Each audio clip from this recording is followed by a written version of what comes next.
여러분이 시중에 나가면 야베스의 기도라고 하는 조그마한 책자를 쉽게 발견할 것입니다. 아주 얇고요. 그 다음에 글자도 굵고 그래서 한 30-40분이면 읽어낼 수 있는 작은 책자입니다. 세계적으로 이름난 성경 교사인 윌킨스가 쓴 책인데 제가 그 책을 펴면서 참 충격을 받았습니다. 첫 출판이 나온 다음에 5개월 사이에 33판을 찍었다고 돼 있어요. 그러니까 5개월 사이에 33판을 찍었으면 이거 막 정신없이 팔렸다는 이야기인데 어떻게 사람들이 이런 책에 관심을 갖게 되었을까 하는 게 저의 관심사였습니다. 야베스의 기도라고 하는 그 제목 때문일까? 저는 그런 것 같지는 않아요.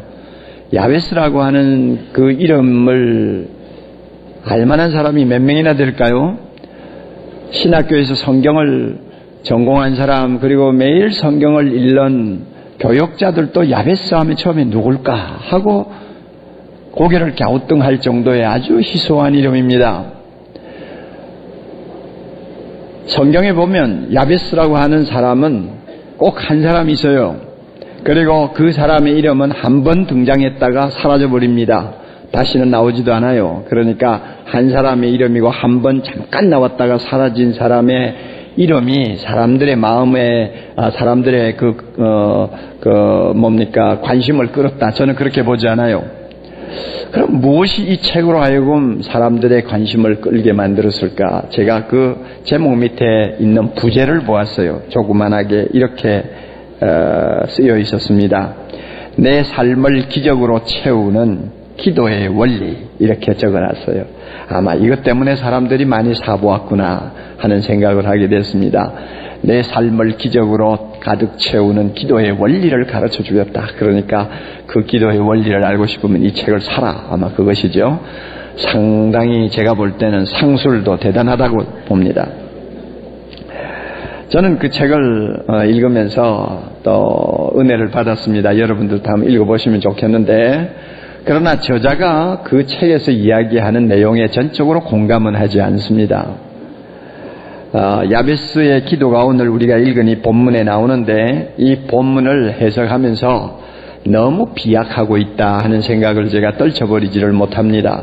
그리고 그 야베스의 기도를 너무 미화시켜서 해석하고 있다 하는 생각을 제가 계속했습니다. 우리가 성경 해석상 그런 면에서는 상당히 중요한 그 가이드라인을 지켜야 됩니다.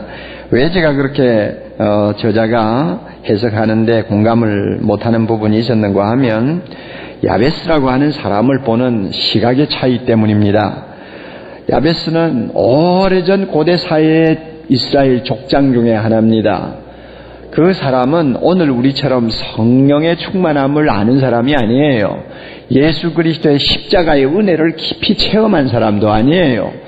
하나님의 말씀을 손에 들고 아침이고 저녁이고 읽고 교회 가서 배우고 해서 참 영적으로 높은 수준을 유지한 사람도 아니에요. 그저 하나님이 선택한 이스라엘 백성 중에 한 사람입니다. 그러므로 그가 여기서 기도를 했다고 해서 그 기도가 오늘 우리의 기도처럼 그렇게 수준 높은 영적인 기도냐 하고 묻는다면 저는 아니었다고 봅니다. 그의 기도는 다분히 인간적입니다. 그의 기도는 매우 소박합니다. 현실적입니다. 그러므로 이런 기도를 가지고 너무 영적으로 깊이 해석하려고 하는 것은 좀 무리가 따른다 하는 것을 제가 말씀드리는 것입니다. 그렇지만 여러분 이 기도를 우리가 읽으면서 마음에 뭔가 성령께서 깨우쳐주는 것들이 있어요. 참 인간적인 기도구나 하는 생각이 먼저 들지 않습니까? 여러분 본문을 한번 다시 보세요.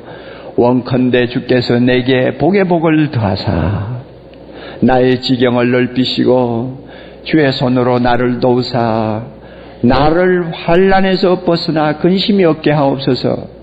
얼마나 인간적인 기도고 현실적인 소박한 기도입니까? 그럼에도 불구하고 하나님이 그의 기도를 허락하셨더라. 하나님이 그 구하는 것을 들어주셨더라 하고 나옵니다. 그러니까 야베스가 우리의 관심을 끄는 것은 그는 소박하고 인간적인 기도를 하나님께 드리고 그 기도의 응답을 받아서 복을 누린 사람이다 하는 그 점이 우리에게 아주 어필하는 거예요. 우리의 관심을 끄는 것이라고 생각을 합니다. 이런 차원에서 오늘 우리가 이 본문을 좀 깊이 묵상할 수 있기를 바랍니다. 오늘 말씀해 보니까 야베스를 놓고 형제보다 존귀한 자라고 하는 말을 씁니다. 존귀하다는 뜻은 여러분 이미 알고 계시지 않습니까? 유대나라 사람들은 다 존귀합니다. 왜냐하면 많은 백성 가운데 하나님이 선택한 자들이기 때문에 그들 자체가 존귀한 자입니다. 그런데 야베스를 놓고는 그 유대나라의 모든 형제들보다 더 존귀한 사람이라고 이렇게 말을 합니다. 그 이유가 어디 있을까요? 기도라는 것은 가장 존귀하신 하나님과 만나는 행위입니다. 그러므로 기도하지 않고 있는 유대나라 사람도 존귀하지만 자기의 문제를 가지고 하나님 앞에 부지런히 나와서 엎드리는 사람을 하나님은 다른 사람보다 더 존귀하게 여기십니다. 가장 존귀하신 하나님을 수시로 만나는 사람이니까 자연히 더 존귀할 수밖에 없는 것이죠. 우리 모두가 야베스처럼 이렇게 더 존귀한 자가 될 수 있기를 바랍니다. 예수 다 같이 믿어도요, 어떤 사람은 하나님 보기에 더 존귀할 수 있습니다. 왜? 무릎을 꿇고 존귀하신 하나님 앞에 엎드리는 자이기 때문입니다. 예수를 믿어도 하나님 보시기에 존귀하지 못하다고 느끼는 사람이 있을 수 있습니다. 왜냐하면 존귀하신 하나님을 만나는 일을 등한히 하기 때문입니다. 우리가 어떤 사람이 되어야 되겠습니까? 더 존귀한 자로 인정을 받는 자가 되어야 되겠습니다. 야베스의 기도를 우리가 보면서 나도 이런 기도를 좀 해야 되겠구나 하는 생각을 하게 됩니다. 저 자신도 마찬가지예요. 우리는 지난주 천인 공로할 끔찍한 테러 사건을 보았습니다. 공상 만화에서나 있음직한 그런 일이 어떻게 현실로 우리 눈앞에 그렇게 생생하게 벌어질 수 있는지, 몇 사람들의 과격 분자로 인해서 수천 명인지 수만 명이 생명을 잃는 그 참 기가 막힌 비극을 우리가 생생하게 보면서 말세가 다 되었구나 하는 생각을 우리 모두가 합니다. 우리는 민주주의와 공산주의가 대립하던 냉전시대가 종식되면 이 세상은 보다 평화롭고 살기 좋은 시대가 올 것이라고 은근히 기대하고 있었습니다. 또한 우리 모두는 인터넷을 통해서 전 세계가 지구촌이 되면은 우리 모두가 어떤 인종적 국가적 장벽 때문에 누리지 못하는 많은 것들을 서로 공유하는 복된 사회가 우리 앞에 올 수 있다고 우리는 기대도 했습니다. 그러나 셔뮤엘 헌팅턴 박사가 언젠가 예언한 것처럼 냉전 시대가 종식되면은 이제는 문명의 충돌 시대로 접어들 것이다. 그래서 기독교와 회교가 충돌하고 서구 사회와 아랍권이 충돌해서 이 세계는 더 비참한 파국을 맞을 수 있다고 예언한 것이 마치 이제는 현실로 다가오는 것 같은 어두운 그림자를 우리가 이번 사건을 통해서 보게 됩니다. 아마 경제가 점점 더 나빠지고 전 세계가 불황에 지금 접어들고 있기 때문에 오늘보다 내일이 더 살기 힘든 나날이 될지도 모르고 우리 세대보다 우리 다음 세대가 혹독한 고통을 치르는 무서운 시대가 될지도 모른다는 불길한 예감을 떨칠 수가 없는 것도 사실입니다. 이러할 때에 우리 모두가 어떤 사람이 되어야 되겠느냐? 어떤 사람이 되어야 되겠느냐? 야베스처럼 우리의 문제를 들고 하나님 앞에 나가 우리의 나약함을 솔직히 고백하고 하나님이 나의 모든 삶을 책임지시고 복을 달라고 하는 기도를 할 필요가 있다고 믿습니다. 그러면 이런 기도를 할 때마다 하나님은 우리를 멸시하는 것이 아니라 누구보다도 존귀한 자로 대접해 주시면서 야베스에게 응답하신 그 축복을 우리에게 내려주실 줄 믿습니다. 역대상 여러분 읽어보셨어요? 1장부터 쭉 읽으려면 아마 한두 장 읽다가 하품이 날 거예요. 아마 읽어보셨으면 하품이 난다는 말을 아마 이해할 거예요. 목사가 저렇게 뭐 좀 덕이 없는 소리를 하나 이야기할지 모르지만 저도 역대상 1장부터 9장까지 이 이스라엘의 족보가 쭉 이어지는 이 말씀은 참 읽기가 힘들다고 느낄 때가 많아요. 그래서 어떤 때는 몇 절씩 뛰어넘기도 하고요. 한 500개 정도의 이름이 나열이 되는데 그 이름을 어떻게 다 읽을 수도 없고 외울 수도 없잖아요. 그래서 그냥 적당히 넘어갈 때가 많은데, 야베스에게 와서는 조금 멈칫하고 우리가 다시 한번 주목을 하게 됩니다. 왜냐하면 다른 족장들은 그냥 이름만 이야기하고 넘어가고 하는데, 야베스에게 와가지고는 뭔가 다른 데가 있잖아요. 마치 이 성경을 기록하는 저자가 우리에게 이렇게 말하는 것 같습니다. 아니 잠깐만, 이 야베스라는 사람에 대해서는 우리가 그냥 넘어갈 수가 없어요. 좀 남다른 데가 있는 사람이에요. 한번 들어보세요 하고는 그 사람에 대해서 특별한 코멘트를 하는 것을 우리가 보기 때문입니다. 그 사람 가만히 보면 세 가지가 독특해요. 첫째는요, 자기 어머니가 아주 고생하면서 낳았다는 거예요. 내가 수고로이 낳았다. 그러니까 무지무지하게 무슨 고생을 한 것 같아요. 그리고 또 하나는 하나님 앞에 복을 달라고 특별히 기도 많이 한 사람이라는 거예요. 그리고 세 번째는 하나님 앞에 이 기도를 드렸더니 하나님이 그대로 응답해 주셨다는 거예요. 이 세 가지가 우리의 주목을 끌게 만듭니다. 여러분, 어머니가 자식을 낳을 때 죽을 고비를 넘기는 일이 많지 않아요? 저도 우리 가족 가운데서 친척 가운데서 애 낳다가 세상을 떠난 몇 분들을 알고 있어요. 지금부터 50년 전만 해도 부인들이 애 낳기 시작하면 죽음을 각오할 때가 있습니다. 그러니 고대 사회에서는 오죽했겠어요. 왜 어머니가 야베스를 낳을 때 내가 수고롭게 고생하면서 애를 낳았다고 그랬을까? 정확한 이유는 모르겠어. 애가 거꾸로 나왔는지, 원래는 거꾸로 나오나요?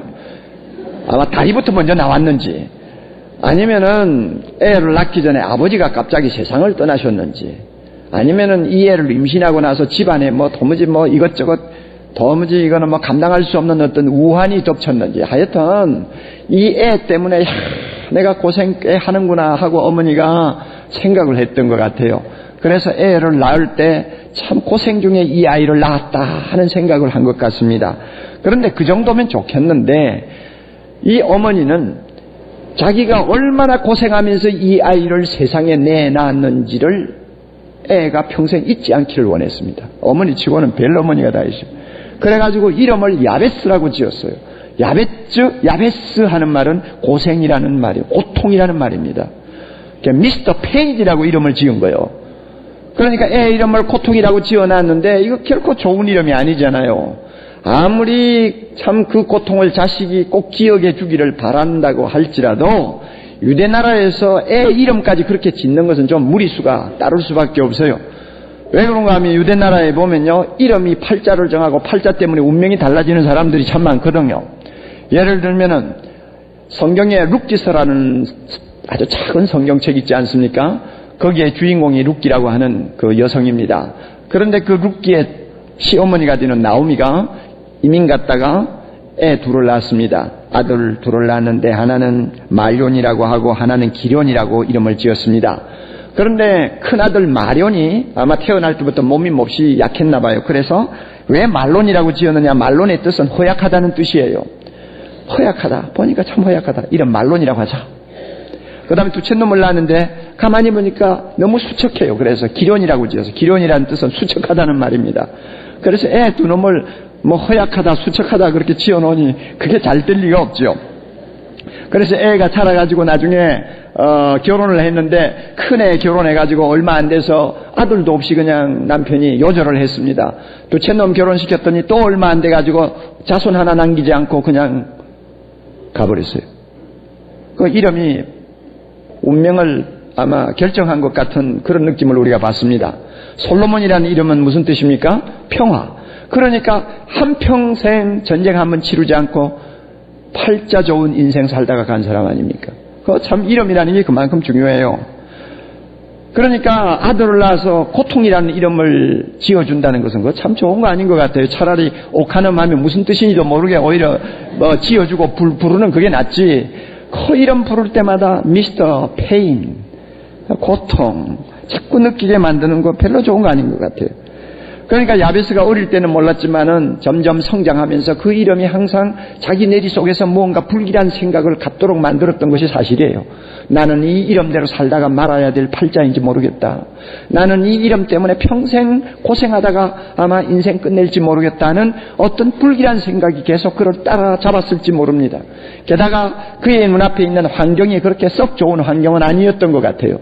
그러니 현실을 보면 넘어야 될 산들이 첩첩산중이고 자기 이름은 또 불길하게 고통이고, 그러니까 내가 이래가지고 어떻게 인생을 살 것이냐 하는 고민을 한 것 같습니다. 제가 고민을 했다고 단정하는 이유가 있어요. 제가 야베스가 고민을 했을 것이다 하는 단정을 하는 이유가 있다고요. 기도하기로 작정한 것 보면은 고민한 사람이 틀림이 없어요. 여러분, 하나님 앞에 기도를 특별히 좀 하고 싶다고 생각할 때 우연히 그렇게 생각하는 사람이 있어요? 성경에 보면 야벳이 하나님께 아뢰어 가로되 하고 굉장히 점잖은 말을 썼는데, 이 말은 부르짖는다는 뜻이에요. 원래 뜻이 부르짖는다, 소리를 지른다는 뜻입니다. 야베스가 왜 갑자기 나는 하나님 앞에 나가서 한번 부르짖어 보아야 되겠다, 나는 하나님 옷깃을 붙들고 좀 매달려야 되겠다 하고 그가 절박하게 느낀 이유가 어디 있겠어요? 뭔가 자신이 감당할 수 없는 고통과 문제를 앞에 안고 있었기 때문이라 그 말이에요. 평안한 사람이 특별히 기도해보겠다고 생각하는 일이 그렇게 많아요? 많지 않아요. 그러므로 과거에 우리나라에 일제시대에 기도하던 우리 선배들보다 우리의 기도가 약한 이유가 있어요. 6.25 때 가만히 깔고 기도하던 우리 조상보다도 우리가 기도를 덜하는 이유가 있어요. 우리는 그만큼 팔자가 좋고 걱정거리가 적기 때문에 기도하고 싶은 절박감이 별로 없는 거예요. 야베스의 기도를 한번 보세요. 얼마나 그 심정이 절박한가를 우리가 느낄 수 있어요. 원컨대 주께서 내게 복에 복을 더하사 나의 지경을 넓혀 주옵소서. 제발 하나님 내게 복에 복을 더하셔서 내 지경을 좀 넓혀 주세요. 얼마나 절박하고 긴박한 심정이 그 기도에 담겨 있습니까? 그러니까 이 자기 이름 때문인지는 모르지만은 내가 이러다가는 망하겠다 하는 어떤 참 절박한 심정을 가졌기에 그가 하나님을 찾은 거예요.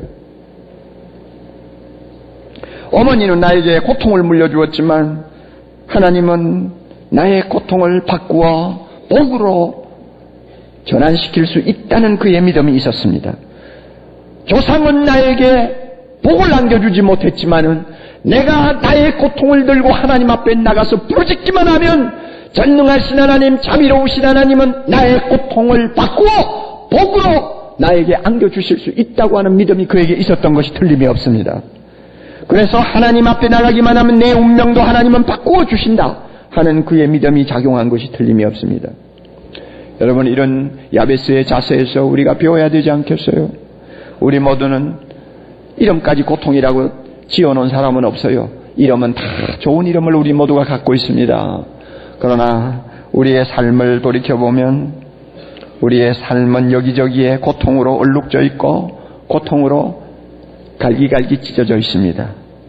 우리가 어떤 시대에 태어나든 간에 정도의 차이는 있지만은 슬픔과 고통이라고 하는 인간의 그 운명을 완전히 벗어난 자유인은 없습니다. 고난에는, 고통에는 긍정적인 면과 부정적인 면이 있습니다. 그 부정적인 면이 뭐냐? 체념하는 것입니다. 내 팔자 이 이상 무엇이 더 좋아지겠냐? 되는 대로 살자. 그리고는 모든 탓을 조상에게 돌리고 자기의 무능함에다 돌리면서 좌절하고 그저 되는 대로 인생 살려고 마음먹는 게 부정적인 반응이죠. 긍정적인 반응이 무엇입니까? 나는 내 팔자대로 살고 싶지 않아. 엄마가 나에게 어떤 이름을 지어주었던지 간에 나는 그 이름대로 살고 싶지 않아. 나는 도전할 거야. 나는 이 모든 난관을 극복하고 복을 받는 사람이 되고 싶어 하고 야베스처럼 하나님을 향해서 달려가는 자세를 취하면 그것은 나의 고통에 대한 긍정적인 반응이에요. 야베스에게서 우리는 이 긍정적인 반응을 배워야 합니다. 여러분은 어떤 고통을 안고 있습니까? 그리고 그 고통에 대해서 어떤 관점을 갖고 있습니까? 어떤 자세를 취하고 있습니까? 긍정적인 반응인가요? 긍정적인 도전인가요? 아니면 부정적인 반응인가요? 여러분 스스로가 살펴보셔야 되겠습니다. 야베스의 기도를 잠깐 보십시다. 제가 자꾸 반복합니다만 굉장히 인간적인 기도예요. 그리고 단순해요. 그 기도를 가만히 읽으면 참 인간적이고 현실적인 기도를 하고 있다고 생각합니다. 왜 그렇습니까? 복 달라고 기도하니까요. 복이 뭐예요? 사람이 자기 힘으로 손에 넣을 수 없는 것을 하나님이 주실 때 누리는 은혜가 복이에요. 내 힘으로 도무지 소유할 수가 없어요. 아무리 마음으로 원해도 내 손에 들어오지 않아요. 이것을 하나님이 그냥 어떻게 해서 나에게 안겨주실 때 나는 복받았다 그러는 것입니다. 모든 종교가 복에 대해서 장황한 이야기를 합니다. 불교와 유교는 복을 이야기할 때 그 주체가 인간이에요. 복을 받을 수 있는 자격도 인간이 갖출 때 받는다고 그러고, 또 복을 받는 목적도 인간 자기를 위해서 받는다고 이야기합니다. 그러나 기독교의 복의 관념은 틀립니다. 하나님이 주체예요. 주시는 자도 하나님이시오. 그 복을 빼앗아가는 자도 누굽니까? 하나님이시오. 내가 복을 받아 누리는 목적도 하나님의 영광을 위해서다 하는 분명한 하나님의 주체적인 사상이 들어있어요. 야베스가 이 사실을 얼마만큼 깊이 알고 있었는지는 모르지만 그도 대동소이했다고 생각합니다. 복을 달라고 기도합니다. 어떤 복을 달라고 합니까? 나의 지경을 넓혀달라고 기도하죠. 유대나라 사람들은 부모가 세상을 떠날 때 자기 소유를 자식들에게 유산으로 남겨줍니다. 그 하나님이 정해준 적과 꿀이 흐르는 조그마한 땅, 그 땅을 대대손손이 보존하는 것이 그들에게는 큰 사명이었어요. 그러므로 조상 때부터 물려받은 이 땅을 심지어 다른 친척에게 넘기는 일도 거의 없어요. 그대로 잘 보존했다가 장자에게는 좀 큰 땅을 주고 작은 차자에게는 조금 작은 땅을 주면서 이렇게 전부 나눠줘요. 그게 지경이에요. 테리토리예요. 야베스도 아마 아버지로부터 조그마한 땅을 물려받은 것 같아요. 그런데 야베스가 보니 그것 가지고 살면 막 평생 그저 입에 그저 풀칠이나 하고 그저 살다가 끝날 것 같단 말이에요. 내가 이렇게 평생 가난을 벗어나지 못하고 이렇게 살다가 뭐 끝나면 이거 무슨 의미가 있느냐. 땅이 좀 더 넓었으면 좋겠다. 좀 더 내가 큰 땅을 가지고 좀 큰 소리 치면서 좀 살았으면 좋겠다는 그런 생각을 했던 것 같아요. 그래서 하나님이여 내 지경을 넓혀 주시옵소서. 요사이 말로 말하면은 주여 나에게 복을 주사 이 가난에서 벗어나게 하옵소서. 주여 나에게 사업을 번창시켜 주시옵소서. 그리하여 내가 원하는 어떤 소원을 좀 이루도록 해 주시옵소서 하는 기도와 같아요. 물질의 축복, 성공의 축복, 부여의 축복을 달라는 것이죠. 매우 인간적이고 현실적인 기도입니다. 그리고 이어서 그가 또 무슨 기도를 합니까? 무슨 복 달라고 그래요? 하나님이여 하나님의 손으로 나를 도우사 나로 어디에서? 환난에서 벗어나 근심이 없는 인생 살게 해달라고 기도하잖아요. 이 근심이라는 말은 고통이라는 말입니다. 똑같은 단어예요. 그런데 우리나라 번역에서 그냥 근심이라고 했는데요. 하나님이여 하나님 손으로 나를 보호하사 환난이 나에게 다가오지 않게 하시고 이 환난 때문에 막 고통하면서 사는 인생 살지 않게 하옵소서. 그러니까 무슨 복 달라는 것입니까? 첫 번째는 하나님의 모든 부요함을 달라고 참 잘 살 수 있도록 해달라고 기도하고, 그 다음에는 하나님이 복을 주실 때 그것을 잘 누리면서 평안하게 살게 해달라고 하는 기도입니다. 참 인간적이고 현실적인 기도죠. 사람이면 100이면 100 다 얻고 싶어 하는 복을 지금 이 야베스가 구하고 있습니다. 그렇잖아요. 아무리 물질의 축복 많이 받았다고 할지라도 가정에 자꾸 우환이 생기고 병이 나고 자식들이 사고를 일으키고 해가지고 정신없이 날마다 아침 저녁이고 근심하고 고통을 하면서 살아야 한다면 그게 복이 아니죠. 아무리 쌓아놓은 한들 복을 누릴 수 없으면 복이 아니죠. 그러니까 야베스는 두 가지를 달라는 거예요. 하나님 복을 주시되 먼저 자기 사업, 자기 생업이 번창하게 해주시고 그 다음에는 그 번창한 생업을 통해서 평안을 누리고 살게 해주시옵소서 하는 기도입니다. 좋은 기도입니까? 아닙니까? 좋은 기도예요? 아니에요? 아이고, 예수 믿는 사람이 그렇게 유치한 기도를 하고 있어. 하나님이 다 알아서 주실 텐데. 예, 우리는 이런 믿음도 있어요. 그래서 뭐 옥목사 같은 사람은 그렇게 복 달라고 애걸복걸 한 일이 별로 없어요. 왜냐하면 목사 뭐 기껏 복을 받아봐야 뭐 월급 조금 올라가는 거 외에 뭐가 있겠어? 아무것도 없죠. 그러니까 뭐 그거 가지고 뭐 복 달라 뭐 달라 뭐 실험할 필요는 없어요. 그죠? 저 목사의 기도는 아무래도 차원이 좀 높죠. 그렇죠? 그러나 뭐 우리는 인간이에요. 야베스의 기도를 배워야 합니다. 우리가 인간으로 현실을 살기 때문에 이 현실에서 복받은 사람의 삶을 사는 것은 하나님의 영광을 위해서 중요합니다. 하나님의 자녀는 복을 구할 자격이 있어요. 자비로우신 하나님이 자기 자녀들이 평생 살면서 고생만 잔뜩 하다가 천국에 들어오는 거 원치 않아요. 하나님은 아버지시기 때문에 우리 모두가 잘 되기를 바랐습니다. 할렐루야. 예, 그러므로 뭐 인간적인 기도라고 우리가 뭐 머무적거릴 필요가 없고, 너무 현실적인 기도라고 해서 우리가 겁을 집어먹고 미안해서 드리지 못할 일이 있다면 안 돼요. 야베스처럼 솔직하게 하나님 앞에 구할 필요가 있습니다. 저는 우리 교회 안에 많은 가정들을 알고 있습니다. 어떤 가정을 생각하면 가슴이 답답해요. 하나님 복 좀 주세요. 이런 가정, 장사 좀 잘되게 해주세요. 자금이 부족해가지고 참 뭘 좀 제대로 해보려고 해도 힘을 쓰지 못하는데, 이럴 때 하나님이 그저 좀 조금만 잘 되도록 도와주시면 금방 일어서지 않아요 하는 생각이 들어서 그런 가정을 생각할 때마다 기도가 절로 나옵니다. 무슨 기도입니까? 주여 믿음이 좋아지게 하옵시고 천국 가게 해주시고. 그 기도 아니고, 하나님 이 가정 좀 도와주세요. 자식들이 저렇게 고생하면 어떻게 합니까? 도와주세요 하는 기도가 나올 수밖에 없어요. 인간적인 기도지만은 저는 서슴지 않고 이런 기도 할 수 있어요.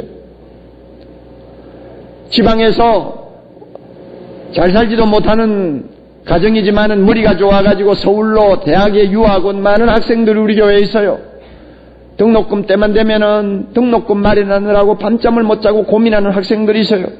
그런 학생들 볼 때마다 마음이 아파요. 기도를 하게 되어 주여 이들에게 은혜를 주옵소서. 등록금 누구를 통해서 주시든지, 가정에 복을 주시든지, 하여튼 물질의 축복을 주시든지 주께서 좀 걱정하지 않고 공부할 수 있도록 좀 도와주세요. 내가 과거에 그런 생활을 좀 해봤기 때문에 너무나 그들의 형편을 알아요. 하나님 이런 젊은이들 너무 지치고 너무 기가 죽지 않도록 복 좀 주세요. 그 기도가 뭐가 잘못됐나요? 뭐가 잘못됐어요?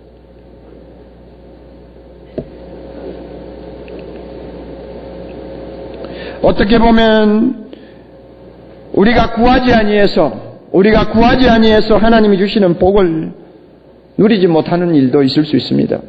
구하지 않기 때문에 얻지 못하는 복이 있을 수 있습니다. 왜냐하면 구하라 그러면 주실 것이라고 했잖아요. 그런데 구하지를 않아. 구해도 아주 힘없이 매가리 없이 구해. 그러면 하나님이 주고 싶어도 못 주는 복이 있을 수 있어요. 무엇이든지 원하는 대로 구하라고 그랬잖아요. 그럼에도 불구하고 우리가 기도를 등한히 하게 되면 아무리 마음씨 좋은 하나님이라도 주고 싶어도 못 주는 복이 있을 수 있다는 것입니다. 그러므로 나의 복을 받지 못하도록 제한하는 자는 하나님이 아니에요. 어떤 면에서는 기도하지 아니하는 내 자신입니다. 충분히 그런 여지가 있어요. 다 그런 것은 아니지만 그럴 수 있어요.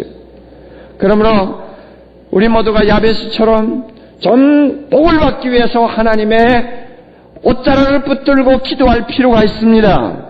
예수 안 믿는 사람들 다 저렇게 많은 재물 쌓아놓고 살고, 그 사람들은 또 병도 잘 안 나고 사고도 잘 안 나고, 그 사람들은 또 뭐 이상해요. 하여튼 마귀는 하나님보다 더 능력이 많은지 그 사람들 하는 거 보면 예수 믿는 사람보다 더 형통해요.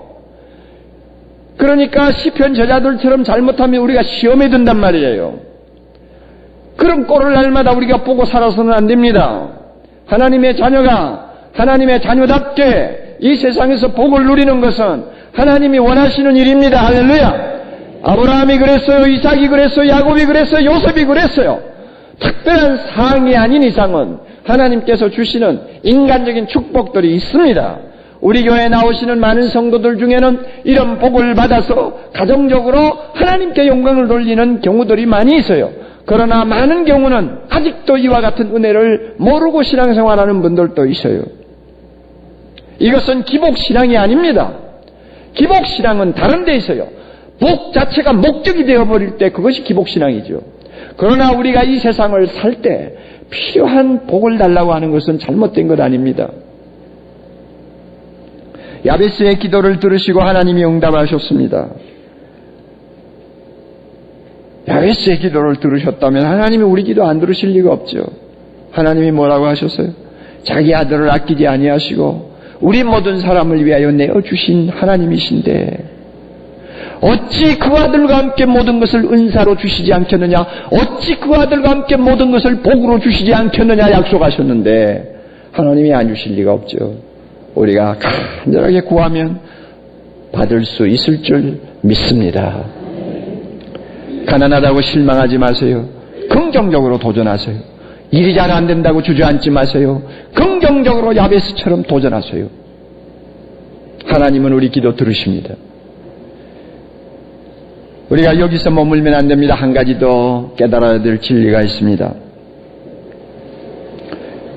야베스는 성령 충만한 사람이 아니었어요. 그러나 우리는 성령 충만한 신약시대의 거룩한 백성입니다. 야베스는 하나님의 거룩한 말씀을 손에 들고 읽으면서 그 말씀을 배우고 깨닫는 복된 자리에 그는 없었습니다. 그는 예수 그리스도를 알지 못하던 아주 오래이전의 사람이었습니다. 그러나 우리는 하나님이 우리를 위하여 세상을 구원하기 위하여 보내주신 예수 그리스도를 우리는 말씀을 통해서 배우고 알고 만나고 있습니다. 그러므로 차원이 틀려요. 야베스는 당장 눈앞에 있는 자기 영토를 넓히고 이 세상에서 잘 살아서 하나님의 백성다운 긍지를 자기가 살리기를 원했습니다만 우리는 그 수준을 넘어서서 하나님의 그의 나라와 그의 의를 구하는 거룩한 비전을 갖고 있는 사람들입니다. 어떻게 하면 하나님의 이름이 이 세상에서 존귀히 여김을 받을까? 물이 바다를 덮음같이 하나님의 이름을 찬송하는 거룩한 백성들이 이 땅에 가득하기 위해서 우리가 어떻게 하면 될까 하는 너무나 고귀하고 영원한 비전을 가지고 사는 사람들입니다. 할렐루야! 우리는 야베스에 비해서 차원이 다른 사람들입니다. 그러므로 경우에 따라서는 주여 복을 주시옵소서, 돈을 주시옵소서, 성공하게 하옵소서, 건강하게 하옵소서, 내 자식 잘되게 해주옵소서 하는 인간적인 기도를 주님 앞에 하지 아니할 수가 없지만은 우리는 거기에서 머물면 안 돼요. 한 걸음 더 올라가야 됩니다. 하나님의 나라를 위해서 내가 누구보다도 더 많이 더 크게 헌신할 수 있는 사역의 장을 넓혀 주시옵소서. 주여 내 지경을 넓혀 주시옵소서. 내가 주님을 위하여 일할 수 있는 내 지경을 넓혀 주시옵소서. 하나님의 나라를 위하여 내가 헌신할 수 있는 내 지경을 주여 넓혀 주시옵소서. 내가 좀 더 많은 사람에게 영향력을 끼칠 수 있도록 주여 그리에서 예수 그리스도를 모든 사람에게 좀 더 힘있게 이야기할 수 있도록 나의 지경을 넓혀 주시옵소서. 하나님이 주신 물질, 하나님이 주신 아름다운 자녀, 하나님이 주신 성공, 하나님이 주신 젊음, 하나님이 주신 자유와 평화, 이 모든 것을 주님의 영광과 나라를 위하여 주의 제단에 올려놓고 하나님 아버지여 나의 삶을 드릴 수 있도록 내 지경을 더 넓혀 주시옵소서. 할 수 있다면 나는 다른 사람에 비해서 더 많은 눈물을 주를 위해 흘리기를 원합니다. 더 많은 땀을 흘리기를 원합니다. 주여 나에게 넓은 지경을 허락하시옵소서. 주님이 기뻐하신다면 더 무거운 십자가를 내가 지기를 원합니다. 주님이 기뻐하신다면 더 험한 길을 가는 인생을 살면서라도 주님의 뜻을 이 땅에 펴기를 원합니다. 주여 나에게 거룩한 지경을 더 넓혀 주시옵소서 하는 기도까지 우리가 승화해야 합니다. 이게 야베스하고 우리하고 다른 점이에요.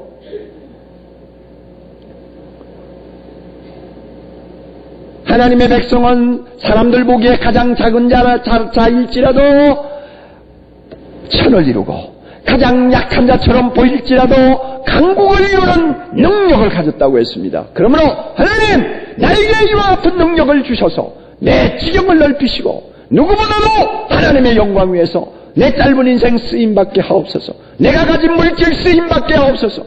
내가 가진 좋은 위치, 명예와 권력 모든 것이 하나님의 나라를 위해 쓰임받을 수 있도록 내 지경을 넓혀 주시옵소서. 이 기도해야 합니다. 이런 기도가 없이 단지 야베스처럼 인간적인 기도만 하고 끝난다면 그 사람은 성령의 사람이라 말하기 어렵습니다. 그 사람은 하나님 나라의 비전을 가진 사람이라고 말할 수 없습니다. 대각성전도 지배를 앞에 놓고 우리는 기도해야 합니다. 주여, 우리 성도들에게 복을 주시옵소서. 그리고 우리가 복을 받으면 그 복을 가지고 주님의 나라를 위해 더 일할 수 있도록 사랑의 교회 지경을 넓혀 주시옵소서. 그래야 더 많은 사람이 주님을 알 수 있도록 하시고 더 많은 무리들이 주님을 향하여 몰려올 수 있도록 우리의 지경을 넓혀 주시옵소서. 우리 모두가 이렇게 기도해야 합니다. 하나님이 이 기도 들으시고 기뻐하시고 우리의 인간적인 기도를 들어주실 뿐만 아니라 영적으로 우리 모두가 하나님의 손에 쓰임받는 영광스러운 자리에까지 세워주실 줄 믿습니다. 강용우 박사라고 여러분 많이 들으셨죠? 우리 한국에서 맹인으로서는 제일 처음으로 유학을 간 사람이고 제일 처음으로 박사학위를 미국에서 받은 사람입니다. 다음 주 말고 그 다음 주에 우리 교회 주일날 강단에 섭니다. 그런데 그가 쓴 책 가운데 우리가 오르지 못할 산은 없다 하는 베스트셀러가 있습니다. 미국에서도 베스트셀러에 올랐던 책입니다. 그는 중학교 학생 때 초고공에 맞아서 실명을 했습니다. 그가 실명을 하고 나서 4년 사이에 아버지 세상 떠났지. 아들이 실명하는 것을 보고 절망한 어머니가 세상 떠났지. 그 다음 자기는 눈이 멀어졌죠. 부모가 세상 떠나자마자 동생 셋을 거느리고 다니던 고등학교 중퇴하고 봉제공장에 다니면서 밤이고 낮이고 일을 하던 누나가 18살 나이에 그만 죽었습니다. 그러니까 온 집안이 완전 무슨 벼락 맞은 것처럼 콩가루가 되어버렸어요. 이 강 박사는 모태신앙입니다. 그러니까 예수 믿는 집안에 이런 그 끔찍한 일들이 일어났으니 그 저주받은 거나 다름이 없이 보이지 않겠어요? 하나님 앞에 매달려서요, 눈을 다시 보게 해달라고요. 피눈물을 쏟으면서 병원에서 기도하고 수술을 몇 번씩 받고 했는데도 하나님이 그의 기도를 들어주시지 않았어요. 결국은 암흑이 그의 눈을 덮었고 그의 인생을 암흑이 짓누르고 있었습니다. 그럴 때 어느 목사님이 그에게 와서 사도 바울 이야기를 했어요. 사도 바울도 평생 몸에 가시를 가지고 살았습니다. 너무나 그 고통이 너무나 심해서 하나님 앞에 고쳐달라고 부르짖었지만 하나님은 고쳐주시지 않았습니다. 그 대신 하나님께서는 그 가시로 인한 고통이 그에게 능력이 되도록 해주셨습니다. 강용호 군도 사도 바울처럼 될 수 있어요 하고 가르쳐주는 말씀에 그의 영의 귀가 열렸습니다. 그래서 바울과 자기를 동일시하면서 자기의 그 고통과 불행을 다시 보기 시작했습니다. 그래서 그는 긍정적으로 자기 불행을 극복하기로 마음을 결심했습니다. 그리고 도전하기로 했습니다. 그러니까 기도가 달라질 수밖에 없죠. 지금까지는 고쳐달라는 기도밖에 안 했는데 그렇게 마음이 달라진 다음에 그의 기도는 이렇게 바뀌었다고 합니다. 하나님이여, 나의 고통을 통해 다른 사람을 섬기게 해 주옵소서. 하나님이여, 나의 고통을 통해 하나님 나라의